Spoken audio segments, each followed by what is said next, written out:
this for several anabolic proteins. So P70, we see this for ribosomal 6 protein. So altogether, these phosphorylation proteins become attenuated.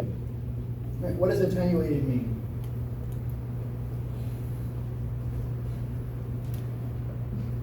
All right, so I say that because I use attenuate on the exam, right? The word attenuate is on the exam in some cases, right?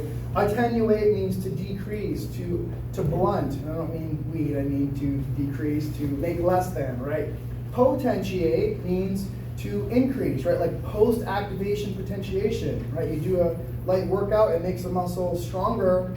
If the load and the volume is right enough, it's more prepared, right? You see, batters, before they get behind home plate, they'll swing a heavy bat with weights on it, right? That extra load makes the regular bat feel lighter, the muscle's potentiated and stronger, okay? So the idea is that potentiation makes it more. You can see here that when you do chronic training, repeated bouts of the same training program, the signaling proteins become attenuated. They become less than what they were in the untrained state. But what do we see? When they had, I think it was 2 weeks or 3 weeks of no training at all in the mice, we can see that the signaling proteins became reactivated again.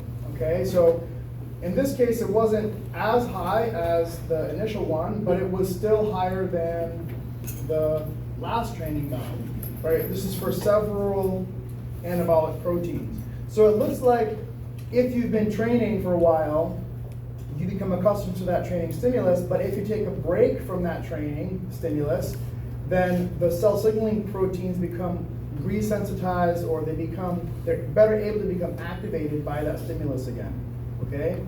Does that make sense? So if these cell signaling proteins cause adaptations, right? Signaling proteins turn on transcription factors, turn on helps making proteins, then that might be a key signal where, okay, we're not training for a little while, maybe we see a little loss in adaptation, but when these signaling proteins get reactivated, they're more sensitized again after having had no exercise stimulus, then that might be something that brings back those adaptations a little bit faster than the pre-trained state. Now, we know that the changes in training, if we look at from a performance or an applied adaptation standpoint, in this study, they had one group trained for 5 months straight, so it was 20 weeks of resistance training, okay? Then they had them do 6 months of detraining. So there was 5 months of training, 6 months of no training at all, and then they had 6 weeks of training, retraining again. So it was trained for 5 months, no training for 6 months, and then retraining for only 6 weeks. And what do we see? Muscular strength goes down by 31% if you don't train for 6 months. That would be expected, right? There's no stimulus to maintain the muscle size, the muscle activation, it's less than. But what's interesting is that whereas before it took us 5 months to get to this level, when we retrain again, in only 6 weeks, we get to around 95% of what our final training adaptation was. So we actually get within 95% of our pre-detraining adaptations in as little as 6 weeks, which is what? A 20th, was it a fifth of the time that you would need to get those adaptations compared to the first time? Yes? That's 6 weeks or 6 months. So this is their strength at the end of 5 months of training. This is their strength at the end of 6 months of detraining. And then the retraining period was only 6 weeks, right? So 6 weeks, they got pretty much all that they had lost back. Now, if we look at muscle size, we can see that in the individual fiber types, we see a 2% decrease in the type 1 fiber size, a 10% decrease in the 2A, and a 14% decrease in the 2X. Why do you think there's such differences between the fiber sizes and the loss in those fiber sizes? Because you would probably be activating type 1s on a more regular basis than the other two. Yeah, think of the size principle, right? If your daily activities are not high load or high intensity, which of the fiber types you're probably going to be using most of the time? Probably your type 1, right? So if the type 1s have adapted, but you keep using them during daily activities like gardening, cooking, lifting things up, whatever, what have you, it's much less likely that you're going to lose adaptation in that fiber type because it's still being activated, okay? However, which fiber types really only get activated during heavier or more intense resistances or loads. Type 2s, right? You can have the 2As and the 2X, right? The 2As are going to get recruited before the 2Xs. So we see there's a 10% loss in the size of the 2As and a 14% loss in the 2Xs. Probably because if you're not training at all, there's literally no stimulus to even activate these 2Xs, right? It's such a high load required to turn them on that these fiber types are going to have the most drastic loss in fiber size because they take the largest stimulus to activate them, right? But what's interesting is that, okay, this was our fiber size at the end of 5 months of training. This is how much they decreased by 6 months of detraining, but notice how we gained all that fiber size back, and actually in the type 2As and Xs, even slightly more than the first training iteration in only 6 weeks. All right, so this was 5 months of training, this was 6 weeks of training. So it would suggest that having a period of detraining or cessation of exercise does actually maybe help the muscle get those adaptations even more so than what you would expect having not trained at all, right? So, or not done any detraining. Now we know during resistance exercise there's going to be an increase in the number of satellite cells on the muscle. Okay, so we know that as muscle fiber size increase, that causes the fibers to add more myonuclei. Part of those nuclei come from the satellite cells. So those nuclei come from the satellite cells, but also the muscle has more satellite cells on their fibers anyway, right? And that is one of the reasons why there's that individualized response to resistance training, right? Some people have more satellite cells than others, and that's why some people adapt at faster rates to the same training program. But what we see is that when we go through periods of detraining and the fibers atrophy, then we also lose those satellite cells. So unlike nuclei, which stay after the fiber atrophies, if the muscle fiber is not exposed to the exercise stimulus and the fiber atrophies, then those satellite cells that were added also decrease as well, right? So the satellite cells stay proliferated, they increase as long as the training stimulus is there. But as soon as the stimulus is removed for 30, 60, 90 days, those satellite cells are no longer in higher quantity. They're back to whatever your baseline values were. But if the fibers grew and you added new nuclei, then you still have the nuclei in the muscle. So that's kind of the benefit there. Now, when we think about detraining, a lot of times think, okay, you're just not exercising, right? Sometimes a lot of the information we know about the loss in muscle size comes from studies where people have injured their muscles, or they broke a bone and they're casted and they're truly immobilized, or they do denervation studies where they cut the nerve and then the muscle can't contract at all, not even any calcium input or anything. So this study, they had a special forces simulated mission. So it was done in Sweden, where they had these special forces soldiers, and they had them lying on their stomach for 8 days, okay, in a simulated special forces kind of scenario. So they had lower caloric intake. They weren't completely immobilized. They could still freely move their limbs. They just couldn't stand up and load their limbs, right? They couldn't stand. So how do you have loading on your VL if you're not actually standing on them, right? And so this isn't necessarily the same as like being immobilized in a hospital bed where maybe you have a caster on your thigh, right? This is still free moving, just not really loading, okay? And what do we see is that we see an increase in the mRNA of atrogen-1 and MRF. Now these are proteins that are located specifically in muscle, okay? So like we say MyoD, myogenin, myostatin, those are proteins, those are genes specifically in muscle. You're not going to see those in other cell types, okay? MRF and MAFBOX and estrogen-1, those specifically are genes expressed in muscle, and when those increase, it causes fibers to atrophy, okay? So for example, cortisol, is it catabolic? Yeah.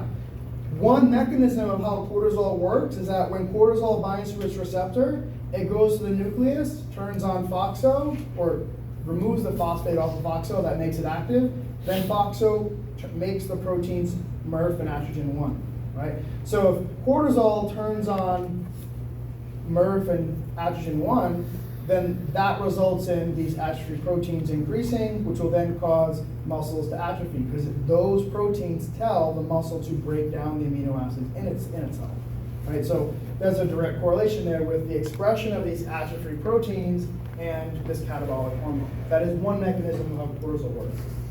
The other thing we see is that when you were in this kind of like lying on your stomach, like immobilized position, not only did we see a loss in, not only did we see an increase in these atrophy proteins, we also saw a loss in the amount of mTOR. Okay? What does mTOR do? So protein synthesis. Yeah, mTOR is the primary regulator of protein synthesis. So if mTOR is not available or as much quantity in the cell anymore, what happens to the anabolic capacity of the cell? Decreases. It would decrease, okay?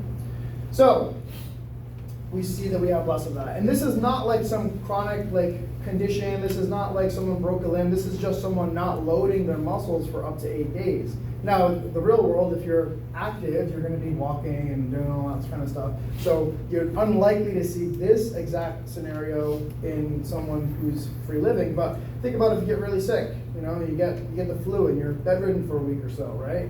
Yeah, there's going to be some loss of catabolic environment in your muscles. Now, the myonuclei that are added during resistance exercise and hypertrophy, those are probably one of the more prominent theories around or supporting muscle memory. So if we see here in the untrained state, you have these activation of satellite cells from the response of exercise, and those satellite cells then fuse to the muscle in a period of growth and hypertrophy. Right? So those satellite cells then become new myonuclei. Right? That's where the nuclei come in our muscles from. They come from satellite cells. So as noted in Unit 2, when there's a period of unloading or detraining, that lack of stimulus causes the muscles to atrophy. And now, even though the muscles atrophy, those nuclei still persist. They still stay in the muscle, right? We see that here. Hypertrophy, atrophy, but you still have the same number of myonuclei there.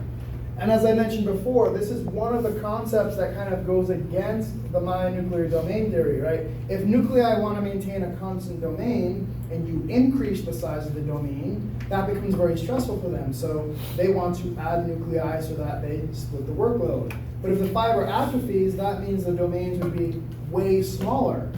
By that notion, they should get rid of nuclei, but they don't, right? Because when you add nuclei, that actually results in a better environmental status for the cell. Okay, can you imagine if it took you 6 months to gain these myonuclei to add to the muscle, and then you go through a period of detraining? It would probably take you another 6 months to gain those myonuclei back again, right? It took so long to add them that it actually kind of makes a little sense for our muscles not to get rid of them after the fiber atrophies. So what we actually end up seeing is that as long as the fiber has grown large enough to add in a nuclei, even if the fiber atrophies, those nuclei stay, and that allows the muscle to readapt at a significantly faster pace than the time before it. And even further, they've done studies where they've had training, detraining, retraining studies, a few of them, and when they looked at the individual, they looked at people who added nuclei versus who didn't. The individuals who added the nuclei because the fibers grew large enough, they were able to add the adaptation back faster. But if you didn't add the nuclei because your fibers grew but no nuclei was added, then they didn't get those kind of muscle memory kind of responses when they retrained again. So there is something about, it's the fact that we're adding the nuclei from the training and the fact that they persist that allows us to adapt faster the second time, okay? Does that make sense?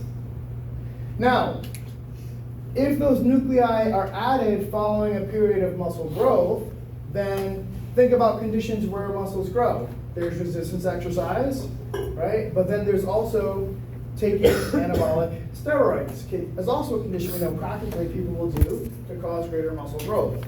And they get muscle growth because In some cases, that results in that's the purpose of their sport, like bodybuilding, right? Muscle size. But athletes will take it because they recover faster, bigger muscles, greater force production, greater power production, depending on the sport.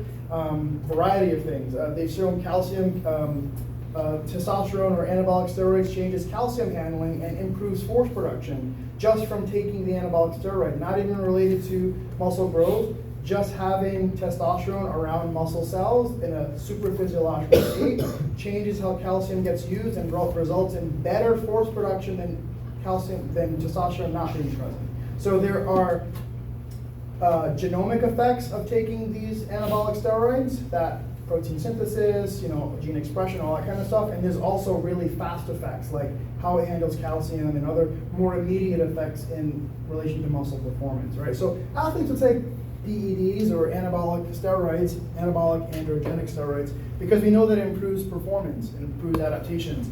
What we see here is that in this study they had two groups of mice, okay? One group of mice, they administered testosterone for 2 weeks. The other group of mice, it was sham. They gave them like a placebo, like saline, salt water, right? Sham, right? So in one group, we can see that when they gave them testosterone for 2 weeks, we see that the fiber size increased. Is testosterone anabolic? What does it do? Yeah, it's anabolic. It's anabolic because it causes protein synthesis. It joins with the receptor, goes to the nucleus, makes the muscle produce proteins. That's what anabolic building, right? Right, so when you give these mice testosterone, it makes the muscles get bigger. That is one of the effects of testosterone. Notice how the group that had the sham or the placebo, there was no change in fiber size. Notice the group when they gave them testosterone, muscle fibers increased their size, and because the fiber size increased, they added more nuclei. That makes sense. Larger fibers, nuclei get added. But what's interesting is that in this case, when the group that received testosterone, they only gave them testosterone for 2 weeks. So when they stopped the 2-week testosterone administration, notice how the fiber size goes down. When you remove that anabolic substance, so now it's not super physiological anymore, the muscle fiber size is going to go back down because you don't have the stimulus to keep the size, right? Remember the fiber size phenotype lecture, that the stimulus influences the size. So if you take the testosterone away, the fibers go back to their atrophy, their normal, regular, pre-testosterone size, okay? But what do we notice? The number of myonuclei that were added from that testosterone administration, they persisted, they stayed throughout the entire length of the study. Now get this, 14 weeks in a mouse's lifespan is literally the equivalent of like 3 to 5 years in humans, okay? So when you have mice and you give them 2 weeks of testosterone, maybe that's the equivalent of like, 3 months, 6 months of testosterone administration in human lifespan. You give them 2 weeks of testosterone and then remove the testosterone. 10 weeks later, right, those myonuclei that they added from that initial cycle are still there. So they were not lost even though you got rid of the anabolic steroids. Now what's interesting here, if we look at resistance exercise, at the end of this study, the last 2 weeks, they had both groups do resistance training, right? Up to this point, everyone's untrained. The only difference is one group got steroids, the other group didn't. When both groups did resistance training, look at the red line. The group that received testosterone, their muscle fiber size increases way faster compared to the group that never received steroids, right? And they increase even higher, right? The slopes obviously are significantly steeper when you have had a history of taking steroids versus having never taken steroids. And look at this. If we look at the myonuclei that are added, the group that had already taken steroids, when they start lifting, they add more myonuclei. The group that had never taken steroids, now they're increasing myonuclei here. So the rate of the increase of myonuclei from resistance training is the same, right? But the group that had already taken steroids, they increase muscle size, and overall our adaptations occur way faster and to a greater extent than the group that had never taken steroids. So, why is this relevant? Okay? Think about sport. if an athlete, let's think like baseball or football or basketball, any of those sports, an athlete tests positives for anabolic steroid use, what happens to them? Okay, fine and a ban, right? Banned for 6 months, maybe a year, right? They're out for the season. But at some period of time, they're able to come back, correct? This data suggests that, and just when I went to college, right, and I was a track athlete and whatever, right, I remember I had some teammates who were from, the South, and in Texas, football is huge. And they were telling me about their friends who were going to, D1 schools in Texas. They would take anabolic steroids from their senior year going into their freshman year of college because they weren't going to get tested in that time from collegiate athletics, right? Once you enter college, athletics can test you randomly for anabolic steroids, but because you're a minor or you're still in high school, you're not at that college yet, they can't test you, okay? So there's plenty of high school students who will take anabolic steroids, especially where sports are more serious, right? They will take anabolic steroids going from high school into college because they'll get those adaptations, and then when they go in, they actually enter, they've actually stopped the cycle long before, so they'll never test positive for anabolic steroids because it's out of their system. But they likely gained adaptations to that would probably help them way better compared to any other freshman who never took steroids, okay? So that's just in terms of college, but what about like pro sports, right? Some athletes, they can take steroids, they're out for the season, they come back, then they're on the Super Bowl championship winning team, right? Because even though they're not on those anabolic cycles anymore, they maintain some of the adaptations that allow them to perform and recover better than somebody who had never taken it, okay? So my attitude is, personally, if somebody gets caught taking anabolic steroids in sport, you should either be banned for life, because to date, we don't know when those adaptations even out. We don't know if those adaptations ever go away. It looks like the adaptations you get from being on an anabolic cycle, at least in this sense, these types of adaptations, it looks like they persist for a very, very long time, right? So my thought is either they're banned for life or just let everybody take steroids. Then that's it. Actually, they're starting a new Olympics thing, not officially the Olympics, but it's okay to be on drugs, not drugs like drugs like anabolic PEDs, right? Performance enhancing drugs. They're going to do that. Anyway, so yeah, that's relevant, okay, to sports and ethics.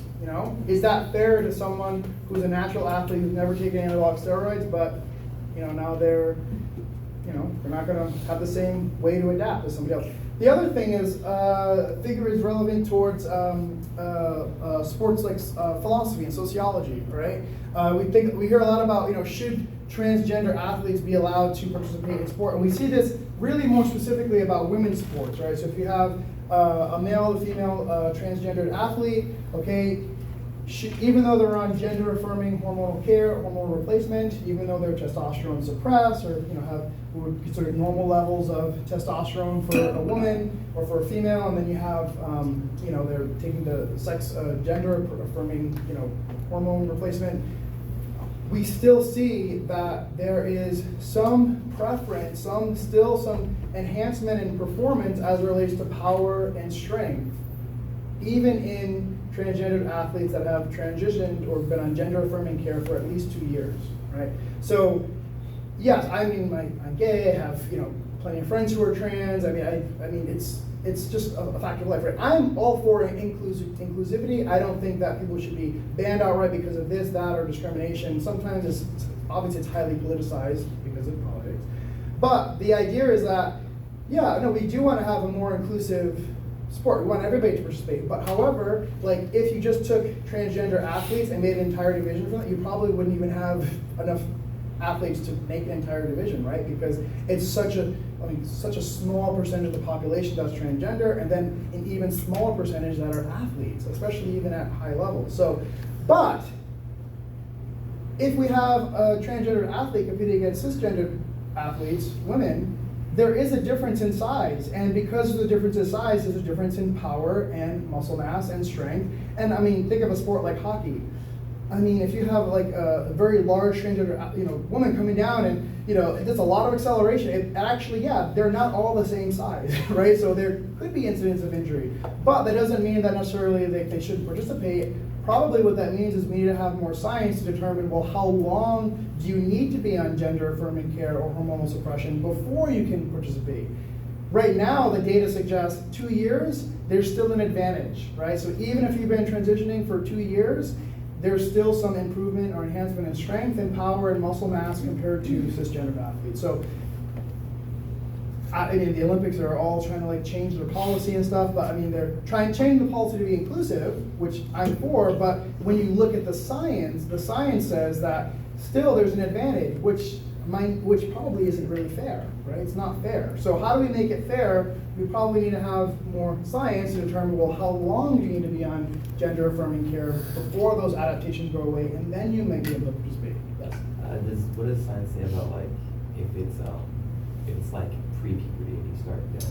So the whole thing about transgendered athletes and the advantage, particularly male to female, is that it's the long-term exposure to the androgens, right? So if you've gone through puberty and have been exposed to testosterone because you went through, adulthood and then transitioned into as an adult, well, it's the muscle mass, the physiology that's added through puberty or through that period that is resulting in the adaptation there. If you have, they haven't done a lot of studies on transgender athletes and that advantage there, but what it looks like is that the earlier you transition to gender affirming care and the absence of those anabolic or male sex-related hormones, the less likely it's going to transfer later into sport, right? So it really is the fact that you grew up with testosterone resulted in those additions in muscle mass and size and strength that eventually kind of transfer over. Now the thing is, like, it'd be one thing if you were, a transgender athlete and a transgender person, you never participated in sport, you never had any training adaptation. You might just still have larger muscle mass, and that's likely going to be the case. But for a lot of athletes, right, particularly transgendered athletes, they grew up doing a sport and being qualified in a gender that they didn't feel that aligned with their identity, right? So then they were training and doing sport and lifting and running and all this stuff and gaining those adaptations, and then later when they transition, now they have all these enhanced adaptations relative to their cisgendered counterparts, right? So that's where it becomes quite a discrepancy in terms of like how can we make it fair for everyone, because the data does suggest that there is an advantage, particularly in power and strength sports. Now the other thing is, think about an athlete like Laurel Hubbard. She was in the last Olympics, right? A weightlifter, transgender, set the world record in I think the snatch or the clean and jerk for her weight class. Huge woman. Anyway, big drama because she's a transgendered athlete. She's not fair. What about the cis women? Like they're this whole thing. And get up in the Olympics. There's a lot of drama, really, right up until the day of the event for the Olympics. Day of the event, 3 failures, doesn't even get a lift. And then never spoken of again. Now it's not an issue because she didn't get a lift off and now didn't get one clean lift, and now who cares that she didn't get a lift, right? So is that fair? Like, no, right? And also no one talks about, transgendered men that were, born female and transgender men and then doing men's sports, right? But they can be on legal levels of testosterone, but probably like what's in the normal range, but we can be the higher end of normal range, right? So it can be like, where is it fair? I just probably think we need more science to support our stances on policy and stuff like this. I think everybody can be inclusive. We can have inclusive sport, but we certainly aren't informed enough about how to do it the best way right now, because to date, it does look like having exposure to anabolic steroids or, like testosterone or what have you, either in males doing it for sport, or if you're transgender for, going through adolescence and puberty, it looks like those adaptations still persist just from that exposure. Right? The other thing too, they're so concerned about, transgendered athletes and, why is a male going to female sport? But then what about the male athlete who took, God knows how many amounts of steroids and is still competing in male sports, and they have an advantage, right? But they're allowed to come back after being banned, right? So like, no one talks about, is that fair, right? It's like probably kind of the same thing as transgendered athletes, right? Except now it's allowed because they're in their same sport, but they can come back, right? So it's a huge thing, right? It's policy and all that kind of stuff. But this is where science meets ethics and, in society where it matters, right? So, we took sports or exercise sociology, sports sociology classes in undergrad and grad school. We talk a lot about these things, like what's fair, right? And yeah, there is a thing about it being fair for both genders, right? For all sports, right? But we need to back that up with science in order to make the most informed, safe, and appropriate decisions, right? But that takes time, takes money, takes people to do the studies in the first place, which is like, okay, right? So I got on my soapbox, but that's where kind of this all matters. But so that study was done in mice, right? So they showed that, and if you took, steroids 10 weeks earlier, you still had adaptations that were beneficial. Is the same true in humans? I just talked about, transgendered athletes transitioning. I talked about, steroid users, and they're getting banned and coming back, but still having adaptations. This study was done out in Sweden, and they had elite level, like national and Olympic level power lifters and Olympic lifters. Okay, except they had two groups. One groups were admitted and found steroid users, so they had used steroids. The other groups had never used steroids, okay? They still, were elite level, elite caliber, but they looked at muscle biopsies in terms of muscle size and myonuclei. What they found was that the steroid group, so what's interesting to note is that the steroid users, they had taken steroids, but they weren't currently on steroids, and they hadn't taken steroids for at least the last 3 years, right? So that means that they had taken cycles in the past, but they had not been on them for at least 3 years, and that's a long time, right? But what do we see in the muscle? Okay, we see that in the triangles are the non-steroid users, the circles are the steroid users, and if we look at type 1 and type 2 muscles, in general, the individuals who had taken steroids in the past, they had larger fiber sizes and more myonuclei per fiber compared to the group that had never taken steroids, right? And they weren't even on steroids right now. They had taken it, 3 to 5 years before. So we're still seeing, even after 3 to 5 years, there's still this preference or this enhancement in fiber size or myonuclear addition, more so than, people who had never taken it. There was a study published last year that shows that extends out even to 4 or 5 years now. So they had steroid users, actual steroid users, former steroid users, and non-steroid users. People who had been not taking steroids for at least 4 years still showed nuclear and muscle fiber adaptations better than the equivalent athletes who had never taken steroids, right? So it is a thing that it's going to stick around for a long time, right? Which kind of means maybe we need to revise our policies around sports, sports, and within the gendered sports, right? Like, okay, if you're an athlete, should you be allowed to come back at all? Right?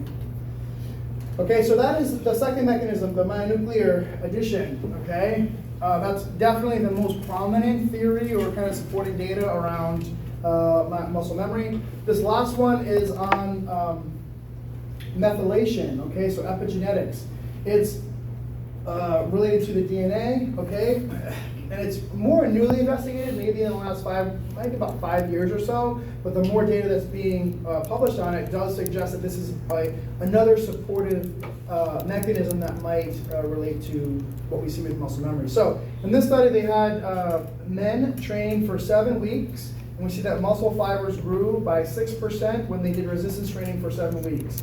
They then did 7 weeks of detraining, so they didn't lift for 7 weeks, and we can see that muscle fibers atrophied. So it was baseline, trained for 7 weeks, detrained for 7 weeks, and then retrained again. When they retrained again for 7 weeks, they gained all the muscle mass back, and then even more, right? So the first time they trained for 7 weeks, they had a 6 or 7% increase in muscle size. When they trained again in the same amount of time, 7 weeks, this time they gained 14% increase in muscle size. So literally they gained twice the amount of muscle size in the same amount of time compared to the first iteration of training. Yes? So this is all for in terms of like muscle size. Did you expect the same thing to happen in terms of like mitochondrial density and all that stuff? It's possible, right? This study didn't look at mitochondrial density, but remember, the bigger the muscle fiber gets, the more likely they're going to add a new nuclei. So in theory, the more adaptations you can have in a certain iteration or phase of training, if you go through a period of detraining, then if you had more adaptations, it's very likely those adaptations are gonna come back even better and faster the next time you detrain again. Yeah, for sure. So hypothetically speaking, an athlete, as they go through periodization of like just going through the season, taking time off and then coming back throughout the years, they'll slowly get stronger. They should, I mean, so part of like with periodization, you have periods of obviously overreaching, we'll talk about later, so it's really intense training, then you have deload weeks, you have tapering weeks, then you have high intensity competition, and then you have literally just, you know, active recovery, right? Where you're like not doing any kind of sports discipline training at all. Really the off season in sport is, right, there's preseason, but the off season is where you do all the actual training, like the really hard training, foundational, high volume conditioning, right? Active recovery is like at the end of your peak season, and the rest of that time is just recovering for a few weeks or months to kind of let the body readjust again, right? So there are periods of like recovery and like, you know, peaks and valleys throughout a year, right? But that's more, those deloading weeks are more like the resolution of fatigue and also to allow adaptations to occur. This is more so like the complete cessation of training whatsoever, totally. This is probably more relevant if we're talking about like an athlete, they finish their, you know, championship season, this is the last event they had of the year, and then they don't train for 4 or 5 weeks, right, or 6 weeks, right? That's typically what happens, right? Like think track and field, championships in May or June, it's the end of the school year, then that's it. Season's over, right? You go home, then you know, maybe you're doing some training again, end of July, beginning of August, do some pre-season training, pre-school training, come back to the academia, come back to the school year. Off season is really the start of the season, right, in the fall. So that period of not doing any training, that really active recovery is important for actually recovering from that really intense training season. And maybe this is something that allows kind of that memory to come back a little bit faster when you do start training again, despite the fact you haven't been training for maybe 2 months, right? So if we see here that there was a 14% increase in muscle size in the same amount of time of training, and what they want to do is they want to look at methylation, or the methylation of the DNA. So in your DNA you have a gene, right? And that gene produces a protein, right? The transcription factor reads that gene, produces an mRNA, that mRNA then becomes the protein. On your DNA, you can have things called methyl groups, right? So methylation. If you have a methyl group before that gene, when the transcription factor goes to read that area of the gene, if it's methylated, it actually skips over that gene, right? So methylation suppresses or decreases gene expression, right? So if areas are methylated, then there's less mRNA, maybe there's less proteins produced, right? If you take away that methyl group, that methylation is decreased, hypomethylated. When the methylation goes away, then that transcription factor can read that gene, that increases the gene expression, and there's more mRNA, right? So methylation decreases gene expression, hypomethylation increases gene expression. So what they want to do is they want to look at methylation in the DNA following periods of training and detraining. But what do they see? Now you don't have to know these specific genes or a name here, but you just need to know that they are involved in hypertrophy and adaptations to resistance training. And in general, what we see is that here's baseline. When you go through a period of training, the DNA becomes hypomethylated. The methylation goes down, okay? And that methylation stays suppressed even through a period of detraining. And when you retrain again, methylation continues to go down even more. And all the time we see that the more the methylation goes down, the more there's an increase in gene expression, or mRNA. Okay? And this happens for several genes inside the muscle. Now this was literally one of the first studies to look at this. There's been several of those come out since then, and they're still seeing a similar pattern. When you exercise continuously, even in just one exercise bout, methylation goes down. And the more exercise training you do, the more the methylation goes down. And then that stays suppressed even when you're not training anymore, okay? So, think about training adaptations. What do we know about the myonuclei that happens following detraining? They stay, right? So it takes a while to gain the myonuclei, but once you gain them, your fiber can atrophy and the nuclei still stick around, right? What's in the nuclei? DNA. So, if you've gone through training, you've gained nuclei, you've gone through training, those nuclei have hypomethylated, right? So you have more nuclei and less methylation. When you train again, you don't need to add more nuclei, and the muscle still remembers it can increase gene expression because it stayed hypomethylated. So you can produce more mRNA, you can produce more protein. All those adaptations and responses can happen that much faster when you retrain again because the muscle has mechanisms to remember that it's been trained before. Does that make sense?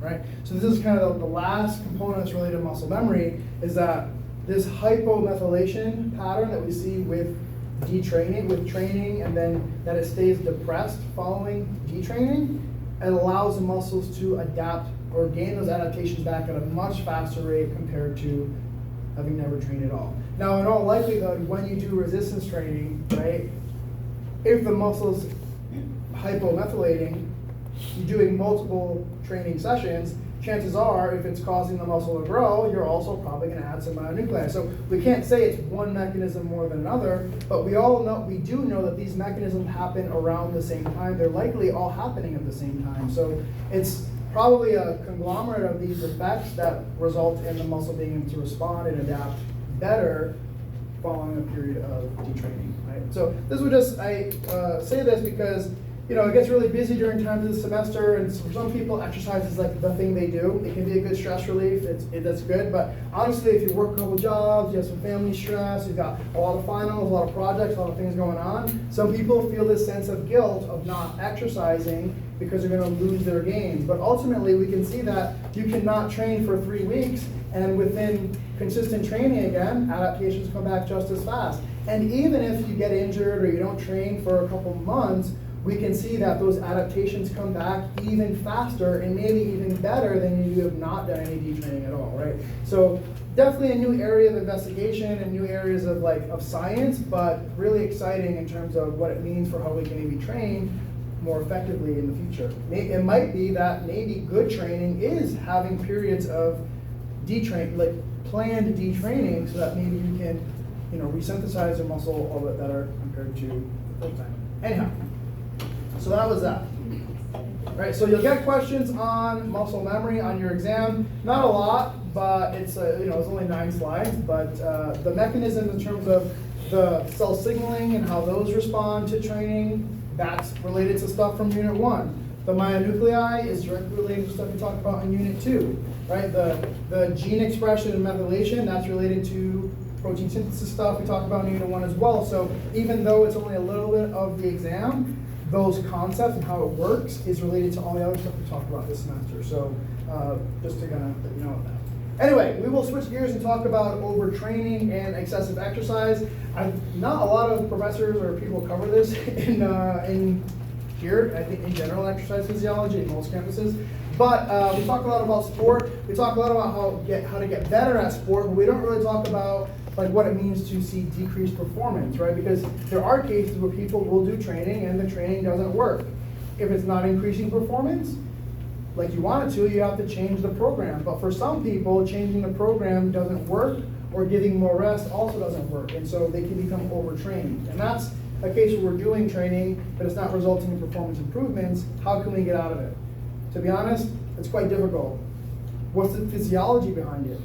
To be honest, it's really not a lot of data out there because it's such a niche topic. It's not very well studied. I did study it for my dissertation, so I know quite a bit about it. So we'll talk a little bit about maybe some of the causes and things that happen that might be related to overtraining here. Now we know when we do exercise, that exercise is perceived as stress in the muscle, but that stress is a positive stress. It causes muscles to adapt and improve their performance. Usually the performance, you start to see those adaptations occur in about 6 to 10 weeks later, right? It's not like we see an improvement in performance the very next day. Those take time, okay? The adaptations we see kind of depends on the volume and the intensity of training. So yes, you can do high volume, low intensity exercise and see an improvement in strength. But ultimately, the best improvements in strength happen from lifting the heaviest loads, because that is the most specific stressor related to the system that regulates strength. Okay, so you've got to think about quality versus quantity and volume and intensity and how those things interplay to get the adaptations that we want. We also know from Unit 2 that the rate of adaptation is genetically limited. Some people have more satellite cells to begin with, so they're going to adapt better, faster compared to someone else, even on the same training program. Some people can have ribosomes more than other people. Same thing. It allows them to adapt better and faster. Now, how much is just right versus too much, that kind of depends on the person, right? So you might give two people the same workout, and for one person, that exercise program is not enough, so they don't adapt. Then it can be called a non-responder. They've done studies in humans that with resistance exercise, there really isn't such a thing as a non-responder. What it looks like is that if you're not responding to a training program, you likely just need an extra day of training. So they've done studies where people train 2, 3, or 4 days a week. People who were non-responders who didn't adapt in the 2 and 3 day groups, when you added an extra day to their training program, they saw an improvement in adaptation, right? So the 3 to 4, now they're adapters. And then from the 2 to 3, if the still people who didn't adapt, they added another day, so now they're working out 4 days, they finally got an adaptation. So realistically, there aren't a lot of like true non-responders. It's likely that the stimulus is not sufficient to cause a response, right? So you can non-respond to a training program, but it's not because you're just inherently a non-responder. It's because that program is not specific enough or hard enough to cause you to adapt. You need something more individualized. Now the other case is, what if you give two people the same program and they result in similar adaptation? That's great. But what we also know is that some people need different rates of recovery. So one person might recover in 2 days, or another might take 4. Okay, so in that case, it's not the programming per se, the stimulus, it's the amount of recovery required for that individual. And that's where things get complicated, because now are we programming based on the loads and intensities, or are we programming around what the rest and recovery might mean for that person, right? And then it becomes very complicated. In any case, we know that too much training is going to result in a decrease in performance and also increase your incidence or rates of injury. Now, when we think about training adaptation, a lot of that kind of theory about how adaptation works is based around Hans Selye's general adaptation syndrome. Okay, and Hans Selye was a physiologist back in the late 1800s, and he studied different physiological systems. So he looked at frogs and mice and spleens and all kinds of organs and animal models and all kinds of systems. And what he did was he exposed all of those systems and animal models to different stressors: cold shock, heat shock, hypoxia, low oxygen, nutritional stress, low, starvation, glucose, lack of glucose, epinephrine, heat, shear stress, tensile stress, so injury, poison, right? They exposed it to all kinds of stressors. And what he noticed was that it didn't matter what the physiological system was, and it also didn't matter what the stressor was. In general, when a system was exposed to a stress, there almost always was an initial decrease in functionality or performance of that system, right? So when you're exposed to a stressor, if it's quite difficult, if it's new, initially there's going to be a decrease in your functionality. And think about this: if you've never resistance trained before, you go and do a big workout. What's your muscle strength look like the next day? You're going to be sore, inflammation, tired, right? So we know that obviously there's other inflammatory things that are happening, but if we just look at the parameter of strength, we know that when you work out during the days of recovery, strength is decreased. Why? We've damaged the sarcomeres. There's residual fatigue. There's things that prevent the muscle from producing maximal force because you need to recover. And that's related to function. So initially when there's a stressor, that's referred to as the alarm stage. There's a decrease in functionality of that system or that model.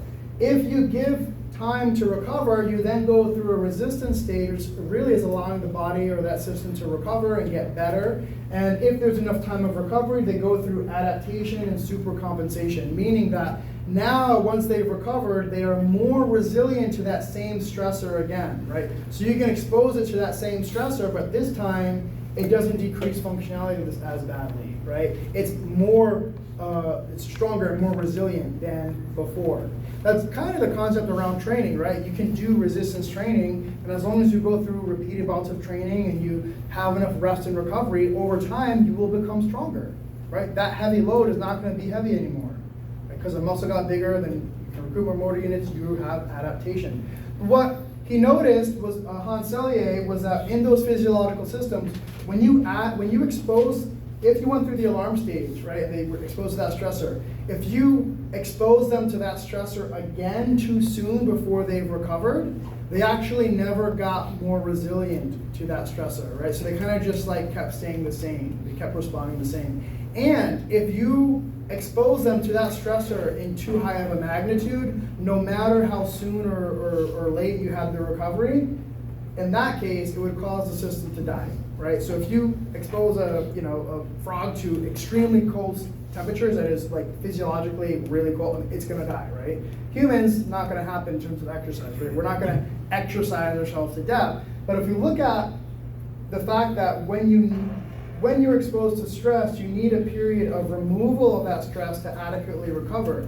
If it's too high a magnitude or not enough recovery, you never actually supercompensate and get better. You kind of just get in this state where you're just not improving, right? In Hans Selye's system, the system would die. In humans, it's not likely we're going to die from too much exercise, but it likely could mean that we're not going to be improving performance, and if we keep doing that hard sessions without recovery, we might actually get worse. Right? Which leads us to overtraining, right? Overtraining is when you're training and you're not improving performance. Exercise, if it's sufficient, is a positive stress. You adapt. But exercise that does not result in performance improvements, that's actually the opposite of why we exercise, right? We're actually getting worse in that case, which is not the purpose of exercise. So, the idea here is that we don't want to go through exhaustion. Exhaustion is probably more related to overtraining. We don't want to have inadequate recovery because then we're not actually improving performance. We want to find this nice balance where it's a sufficiently difficult stimulus that will cause an adaptation as long as we have enough recovery. So now we are more improved and resilient to that stimulus again. That is kind of this foundation of the whole theory around general adaptation syndrome. Now, some symptoms of overtraining. Number one, the number one symptom criteria for overtraining is you have to have a decrease in performance, okay?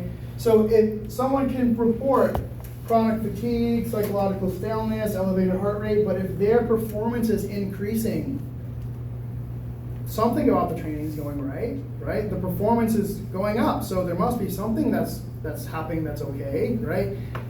To be considered overtrained, the performance has to decrease. That is number one. Now, you have all these other symptoms that are also observed with overtraining, okay, like chronic fatigue. Athletes always feel really tired, really exhausted. You have psychological staleness, meaning like poor motivation. They feel their vigor, their excitement to train is very, very low. Fogginess in the brain, right? Depression, sadness, right? Stress, psychological stress. All things you report with people who are athletes who are overtrained. We've also seen autonomic disturbances like elevated heart rates and blood pressures. We also see increased number of infections. So upper respiratory tract infections are often, or sickness is reported in overtrained athletes, okay, quite often. When I was at Kansas, we knew this researcher who was at Mizzou, and he was a strength coach. He was a researcher, but he also helped with the strength coaching team. And he would always see the football team right around midterms and finals. They would always get really sick. And he's like, well, this happened several years in a row. And he thought, like, well, yes, we can observe that these athletes are sick, but we're not really studying it. So what he ended up doing is they observed their incidence of sickness and what classes they were taking, what kind of academic or psychological stressors they had in their life, and accounted that into the strength training program. What he found was that in these Division I football athletes, there was a higher incidence of colds and flu and upper respiratory tract infections and sickness almost always around midterms and finals, right? So what this suggests is that academic or psychological stress, academic stress is also psychological stress, those periods of academic stress alter your immune system, right? And so if your immune system is impaired, then that can lead to you not performing well, right?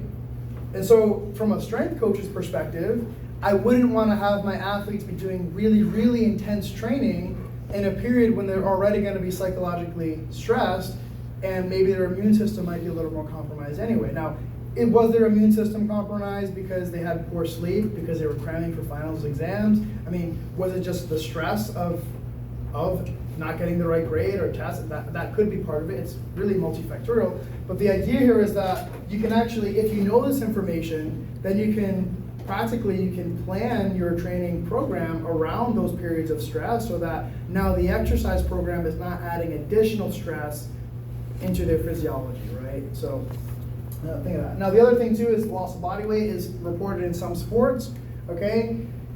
In all these cases, you can have fatigue, right? But if performance is improving, then that's actually okay. It just means that the performance is getting better, but you're just tired as well. If you're reporting chronic fatigue and performance is not getting better, then that might be an indicator for the coach to say, okay, maybe something I need to adjust here, right?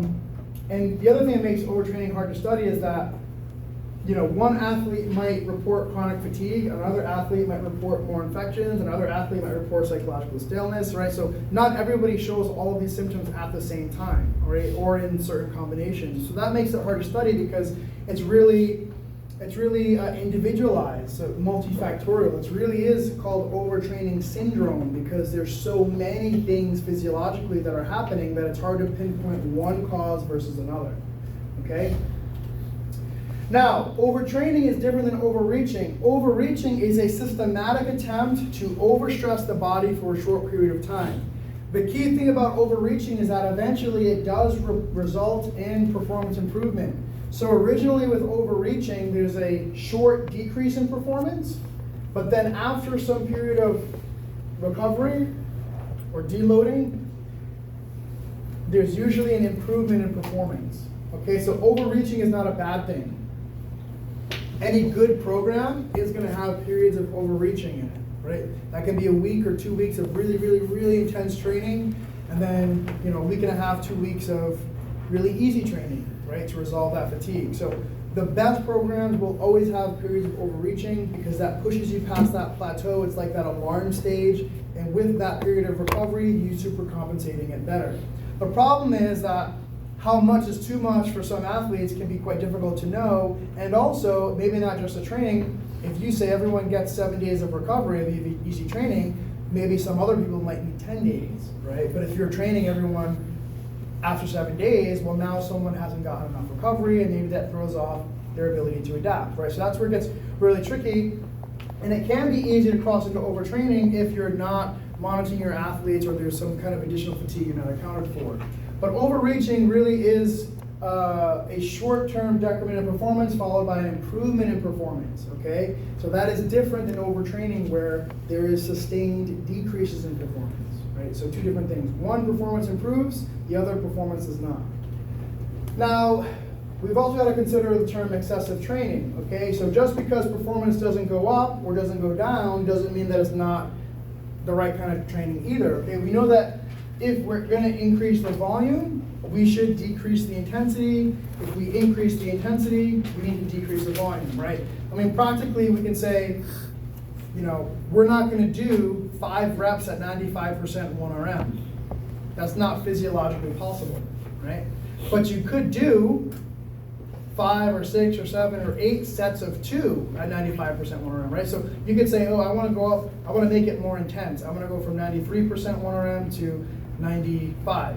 But if you're adding extra sets, yeah, you're not doing the extra volume per set. If you're accumulating it over several sets in the day or in the week, that's adding more volume to the training program, right? And so you have to have the right ratio, the right combination of volume and intensity to optimize adaptations but not cause excessive undue fatigue or excessive training. So the training we're doing, we want to make sure it's specific to our sport. When we train for sport, yes, we're training for baseball, we're training for basketball, but what we're really doing is we're training the energy system, right? A baseball player is not going to be out there running a 10K. They shouldn't be doing long distance running because what they need is power and sprint speed, okay, which is not aerobic. Right, so what's interesting is that sometimes you'll see coaches, they'll use exercise as punishment. Who's seen, oh, you did a bad, awful game, everybody do laps, right? I mean, I was a track athlete too, right? I was a thrower, I was a small thrower, right? 175 pounds, I also did workouts with the jumpers and stuff, I did long jumping and stuff too. But for me, doing aerobic exercise wasn't such a big deal because I was relatively small and also had some good cardiovascular fitness. But we had a really bad meet one time, and so the coach made everybody go do, I don't know how many miles, it was like awful, right?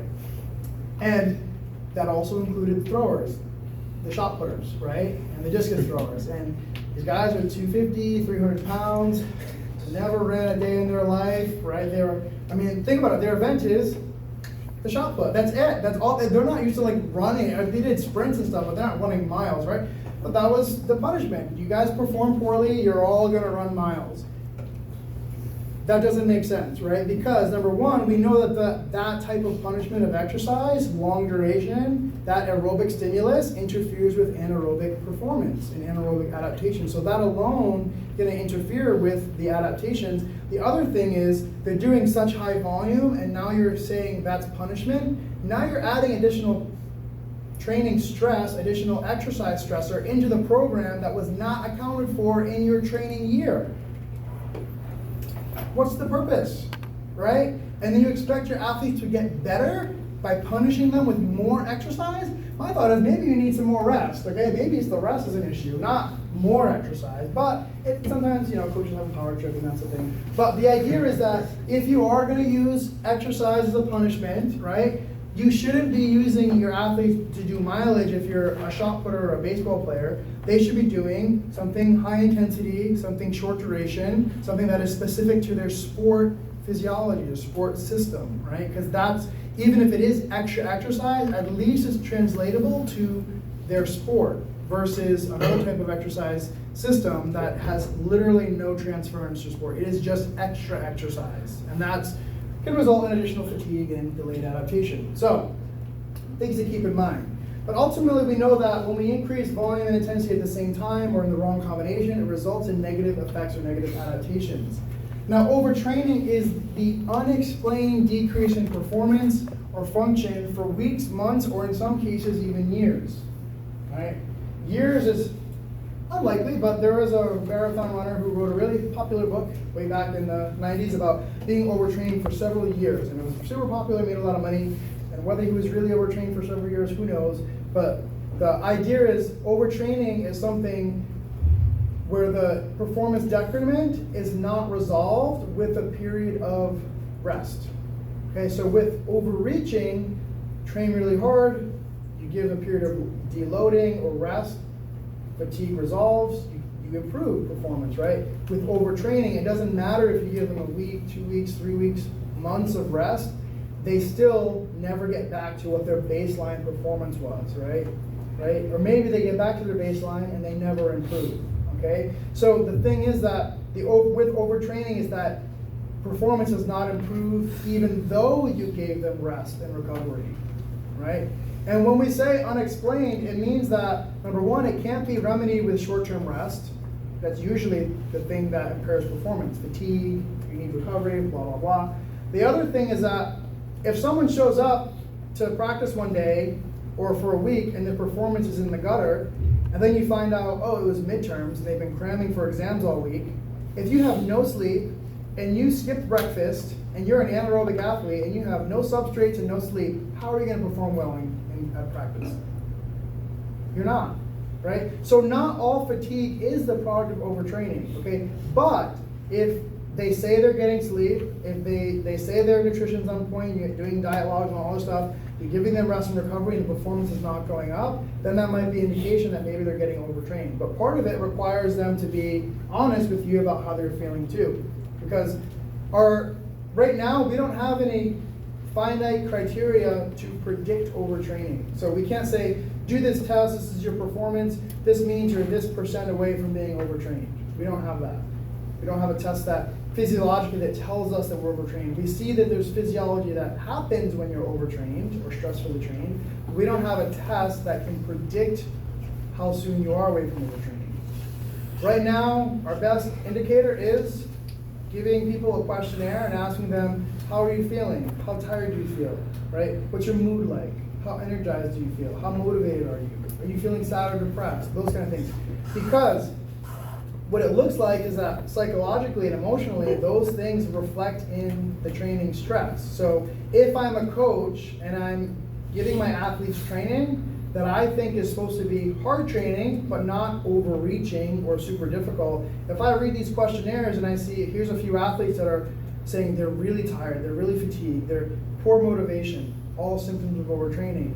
If I see that, and my training is not designed to be hard, but they're telling me, they're showing me these symptoms, then as a coach, I might say, well, maybe there's something going on there. Maybe I should pull them apart and they do a different type of training, or maybe give them some rest or recovery before they really see a decrease in performance. Because if I'm giving you training and it's not supposed to be super hard and super difficult and really fatiguing, but athletes are reporting that, that's still actually happening to them, right? You can't just ignore that. So how do you intervene and change the program so that maybe they get the rest they need, can bounce back, and the other athletes continue on the program if they're still adapting well, right? But that's where it takes monitoring. It takes a lot of time, a lot of effort. It takes teamwork, right? It also takes honesty. The coach has to ask the athletes, and the athletes have to honestly answer back.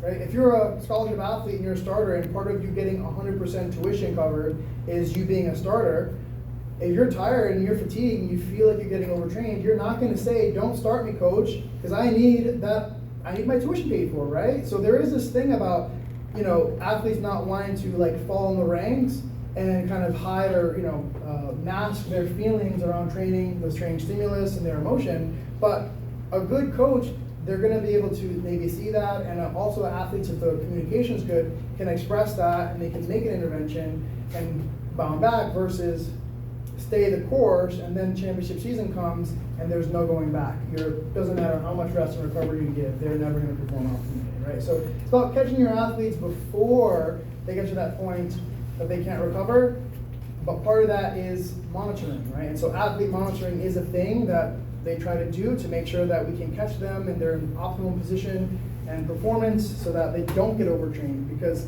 think about it, if you're a coach and you have, here's your starters and here's some rotators and you have like people who you think are going to go to the end to get you to the championship, and if you plan on that and you have this whole system going, if you're not accounting for that, you might need to vary that program.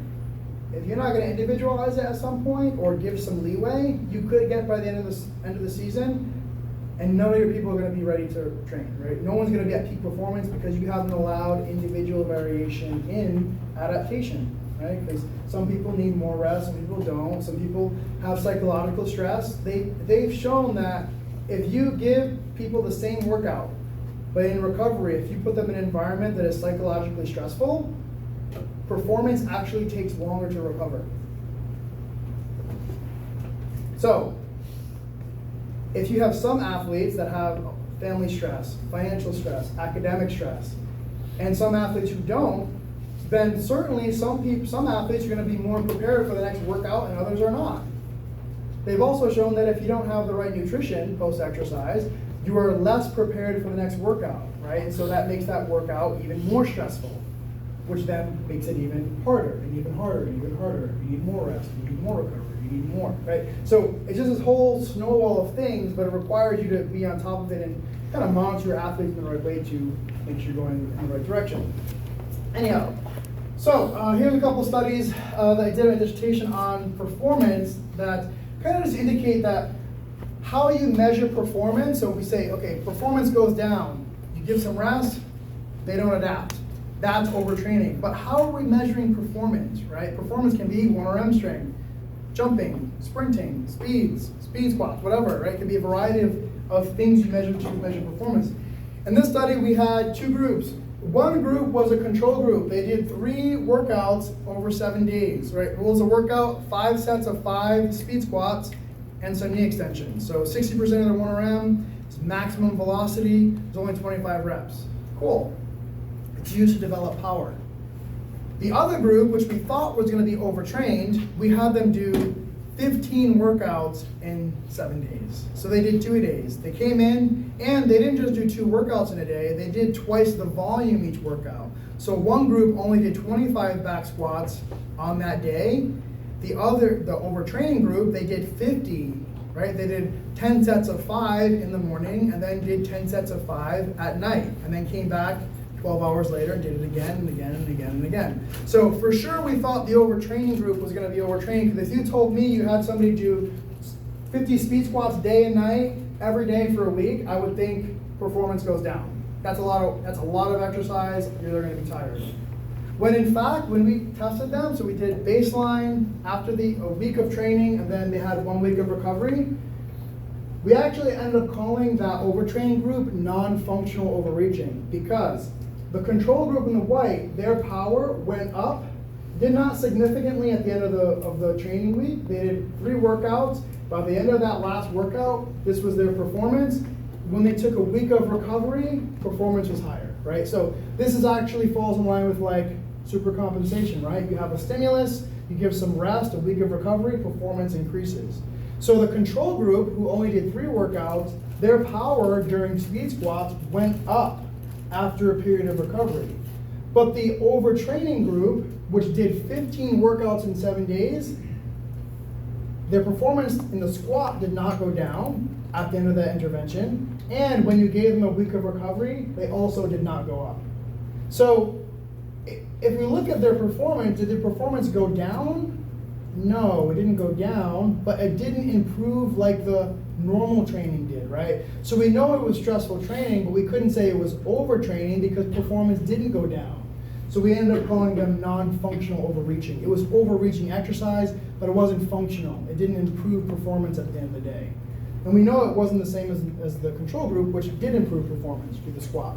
Now, why do I bring this study up? Because how we measured performance classified whether we called them overtrained or not. The way they were training was speed squats. It was a barbell back squat, 60% 1RM, 5 sets, 5 reps. Or the other group was 10 sets, 5 reps, okay? Maximum velocity. We see that with power, one group went up, the other group did not. But if we look at 1RM during the back squat, both groups, no difference.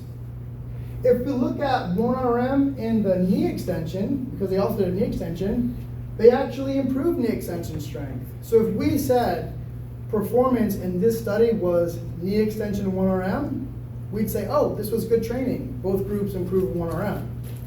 If we said performance was power, which is how they were actually training, now we're saying one group improved, one group didn't, right? So it looks like how we're measuring performance matters in terms of whether we're saying is good training or not training. If we just looked at strength, it would be good training. Both groups both improved knee extension strength. The other test, speed squats, they didn't. But also remind you, how were they training?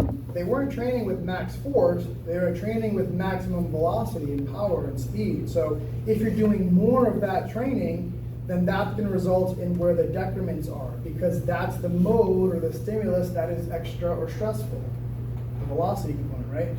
And we see this too with, in this study, this is Dr. Fry, he was my old advisor at Kansas, this is when he was at Memphis, but he had individuals do 10 1RMs every day on a squat-like machine, 10 1RMs every day for 2 weeks. And this wasn't 10 1RM attempts, it was 10 completed 1RMs. So if you did an attempt and you didn't get that rep, you failed, didn't count. They took 5 pounds off, you had to do it again. If you failed it, also didn't count. You had to do it again. You had to do it again and again until you got a rep. When you finally got that rep, that counted as 1. So when you completed 10 reps at 10 attempts, 10 sets at 100% 1RM, then your workout was done. Some people did 15, 20, 25 attempts in a workout, right? Just to get 10. So it was really, really stressful training, right? What did they see? They see that when you measured power at certain percentages of 1RM, the overtrained group, which reported like a 10% decrease in max strength, power was not impaired at 40 or 70% 1RM, but power was decreased in the 100% intensity, right? So when you do a 1RM, what percent of your max is that? 100. So we can see that power was impaired at the intensity that they were training at. Okay? But power was not impaired at the other intensities that they were not training at. So it does suggest that the specificity of how you're doing the stressful training, if it's high intensity, it's going to be force that goes down, or power at high loads. If it's lower loads and high velocity, velocity or power will be impaired, but not strength. Okay, so it does appear that's kind of related to that. Now, if we talked all semester about anabolic signaling proteins, and you'll be out there. There's more and more literature coming out about the biology and physiology of exercise. It's gonna be like how we learn about this mitochondria is the power of the cell. It's gonna be like that, but for biology in the next 20 years related to exercise. We're learning so much that this is gonna be very foundational at some point. Now, we talked a semester about signaling proteins, and there are data to suggest that the more volume you do, the greater the activation of signaling proteins. So they did endurance exercise, or they did 5 sets of 10 reps leg press, or they did 10 sets of 10 reps leg press. So one is 50 reps, one is 100. They showed that P70, which is an anabolic protein in the mTOR pathway, was higher when you did 100 reps versus 50. Right? So, and we know this practically, that when you do more volume, generally that results in more hypertrophy, right? More adaptation. So if we look at the signaling protein data, it would suggest that if you did more reps for a given exercise, that results in more signaling, which should result in more adaptation. But doing 10 sets of 10 reps for a given exercise, that is really hard. That's like actually hard. And to be honest, that is a training modality for some people. It's called German volume training. So bodybuilders will do German volume training to push them past plateaus. The idea is that it's such high volume, it's so difficult, it's so hard, that it's such a great stimulus that they have to get better because it's so hard, okay? So German volume training is a strategy that bodybuilders or advanced lifters will do to try to push past plateaus. So if we look at that last study on 10 sets of 10 is better than 5 sets of 10, then we would suggest better adaptations with 10 sets versus 5 sets. Well, this study had resistance trained people do 10 sets of 10 for the bench press, lat pull down, or leg press, or the other group did only 5 sets of 10. And if we look at measures of strength, we can see that there is a difference in muscular strength adaptations depending on how much volume you did. If you did 10 sets of 10, your bench press improved by 4 kilos. If you did 5 sets of 10, so 100 reps or 50 reps, your bench press improved by 11 kilos, right? 4 versus 11. Pull down, lat pull down. 10 set group, lat pull down 1 RM improved by 3 kilos. 5 set group improved by 9 kilos. What about leg press, right?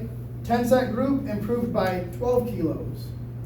The 5 set group, they improved by 23 kilos, right? So in almost every single one of these parameters of strength of these exercises, the group that did half of the volume actually got twice as strong as the other group. Is this group overtrained? I mean, you saw performance improvements, Right, they're not overtrained. Performance still went up. They still got stronger in each of these exercises, but they did twice the amount of exercise. Did they get twice as strong? No, in fact, the group that did less work got twice as strong. So this might suggest it's like excessive exercise, because just because you do twice the exercise doesn't mean you get twice as strong. Now you might say, well, German volume training is about muscle size. You do more volume, you get bigger. Who cares about 1 RM? Muscle size, no difference in any of the sites measured for muscle size. So one group, the 5 set group, did half of the amount of work and got just as big and twice as strong as a group that did 10 sets. Yes, Mark. What was the population? They were resistance trained men. So they weren't untrained people. They were already trained. They were like recreationally active, like resistance trained men, like college age kind of people. So with like bodybuilders, you would expect like their mTOR sensitivity to be really low, right? So in that case, could the German training be helpful? I mean, Possibly, right? So bodybuilders will do it because they want even more volume to really push them past that. But the other thing is, what kind of bodybuilders are they? Are they natural bodybuilders or are they steroid enhanced bodybuilders, right? Yeah. Steroid enhanced bodybuilders can do a lot of volume because the steroids help them recover faster. They've shown that steroids help you recover faster. So when you look at these magazines, book about maximum strength this, maximum volume that, maximum hypertrophy in these bodybuilding magazines, those workouts are insane. The amount of exercises they're doing, amount of exercises, how many reps, how many sets per exercise, crazy. And you think like, how are they doing all that? How can you recover and train like that almost every day? You can't unless you're on drugs, okay?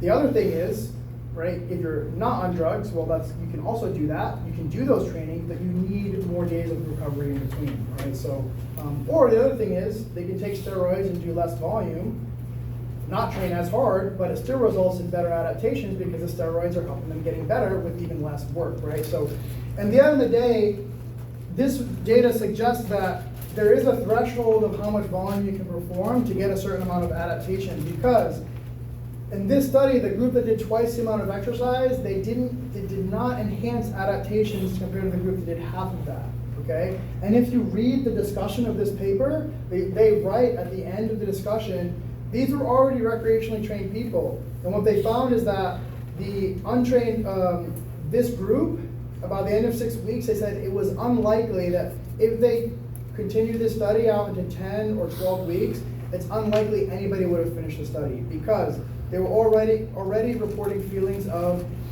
low motivation, tired, low vigor. Some were reporting joint soreness and joint injuries by that point. So even though they completed the study, they said it was unlikely that they could have continued this type of training much longer.